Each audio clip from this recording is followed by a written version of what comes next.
drama. I wouldn't say drama. Yeah, you can say Saturn adds the limitations to. It's sort of very similar to Aquarius in this case. Optimism, being out there, extending out idealism, ambition. Okay, so it's instead of being too ambitious, there's a bit of that creativity as well. Romanticism, not so much, doesn't apply here. Generousness, again, so extension outside of yourself. A self assurance.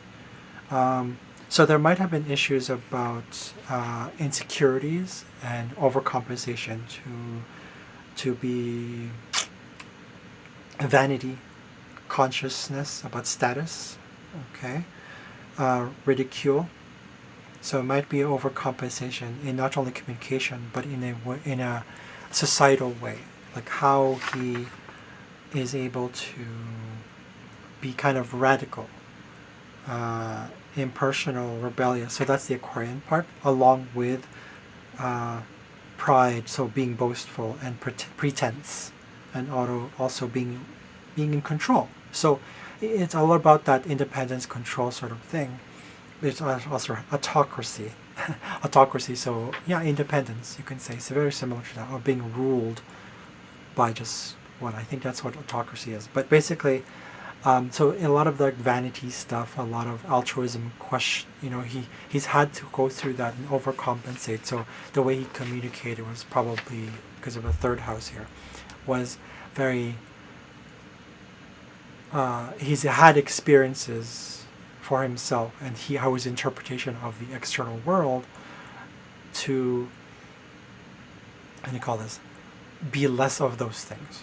So Saturn puts a rein, puts a rein on that and say, hey, don't be so, But at the same time, because it's overcompensation, Saturn is overcompensation, or can be.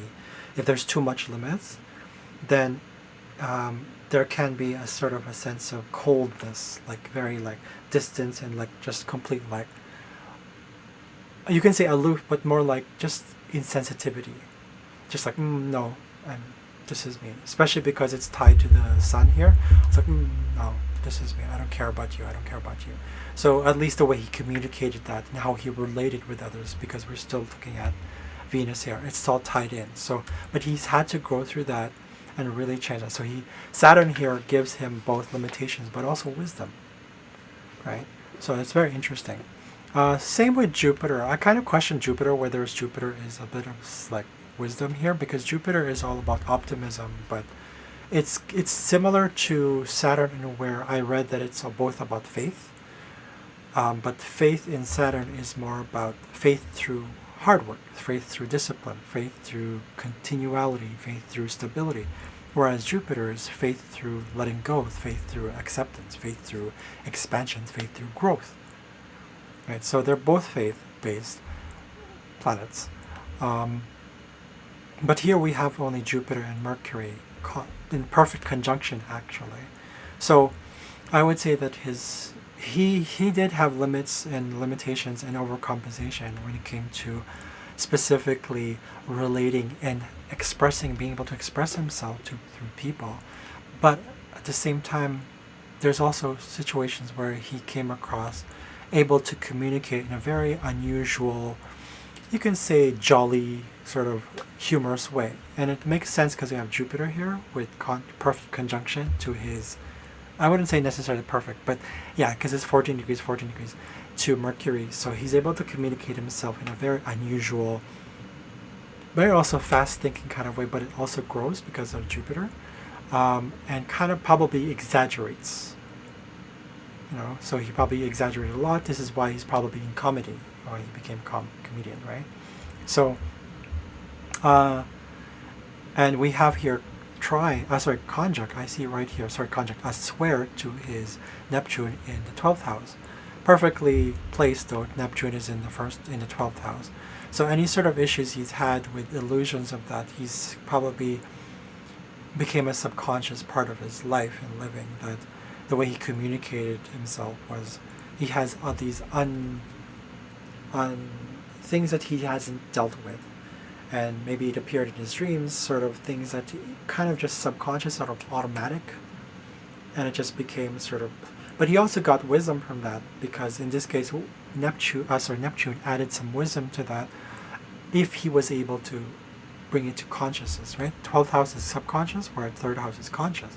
So if he's able to bring out the wisdom and the idealistic sort of like Neptunian sort of qualities, you can say, especially because Neptune was in what do you call this, in Scorpio, and conjunct his ascendant.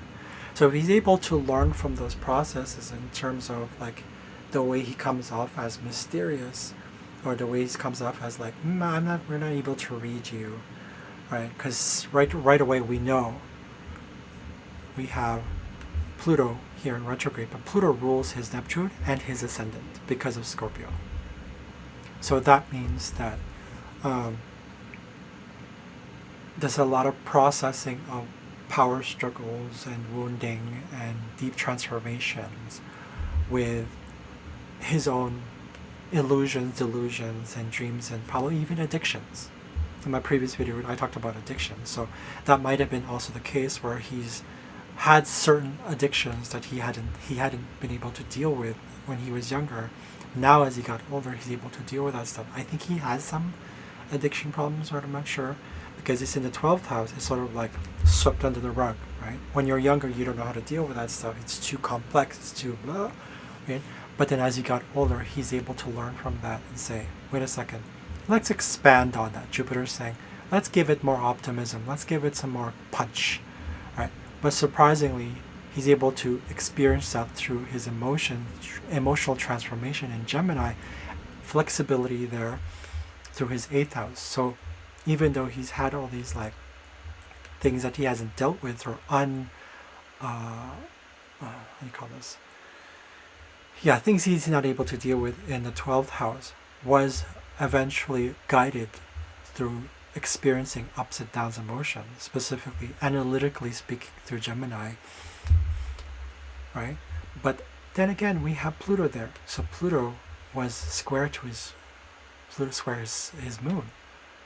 So a lot of power struggles with the public and his transformation to self-expression and relating with people, both Venus here in the 3rd house, and any sort of sibling relationship, any sort of communicational processing, but to the 12th house. So while Pluto and Neptune are going like that and backwards, and vice versa, where the moon and Jupiter, Mercury is kind of like there's challenging. There's that sort of, you see that, I don't know if you can see the pentagon shape there, right there, boop, boop, boop, boop, right there. It's showing to me that it's like there's two squares happening. There's a lot of challenges, but at the same time supported by potential and ease. So he's had to go sort of like back and forth sort of thing. He still probably goes through it, but he's learned a lot, so he's gained a lot of wisdom from that process. So that's very interesting, actually. We have also here Pallas Athena in Pisces. It's very interesting. I don't know what Pallas Athena in Pisces is. Okay, super psychic. Good head for business, ability to heal through music. Okay. Wisdom he already has. So wisdom with Pisces, because it's in the 4th house, was in the 4th house. It's only a home once the books are on the shelves. Incredible memory. It's only a home once the books are on the shelves. What does that mean? It's only a home once the books are on the shelf. So that means that knowledge through faith, and also like out there kind of knowledge and wisdom, is attained when he feels more at home with what he's already experienced, through belief and through experience as well. This is kind of like, okay. I would probably just kind of, I don't want to guess too much, but Pallas Athena here gives wisdom for himself when it comes to his home life. So naturally, Pallas Athena is able to give him wisdom when he's able to experience that, because he also experiences wounding here, maybe a loss of idealism, a loss of this sort of like what do you call this? Very Pisces. So that means that he experienced loss in his family when it comes to what he really idealized it to be. Okay, so many things do give us wisdom, but actually Chiron does too. Remember that I read earlier rather, that Pallas Athena is the female version of, I'm going to do this because to me it's the same thing. The um, the female version of Chiron. So that means that it's but it's Pallas Athena is more like the wisdom within, whereas Chiron is through more physical wisdom, through the pain itself, right? So I guess you can say that Pallas Athena knows, but at the same time, if you look at Athena, she was kind of not as well considered because of her female figure, because he's usually more about Aries back, in terms of like the mythology. So I could say that there's wisdom through rejection, wisdom through um,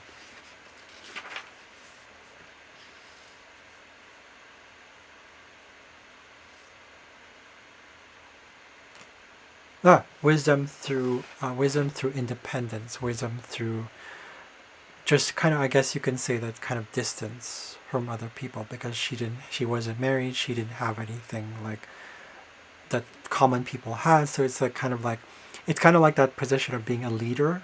When you're actually a leader, it feels lonely when you just know. That's Pallas Athena. So I would say that's Pallas Athena at least. So we look into its house as a fourth house. Okay, great.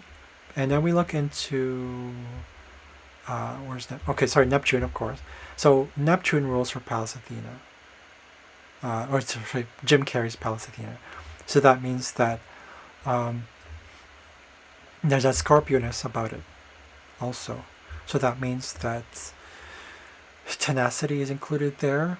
A lot of like processing within, investigativeness, like to probe things, to kind of like, there's not only power struggles but also kind of possibly had to go through vindictiveness, or like sort of rebelliousness maybe, but more like sort of like vengeance and cruelty, sort of processing within oneself to say, well, maybe he experienced that. There's an undertone of Scorpio in there, right? It's both water in this case. Um, but because of that, we also have to look into. Oh, we don't have to look into anything else. I don't know if it applies to the Pallas Athena, but I would try. So Pisces here rules.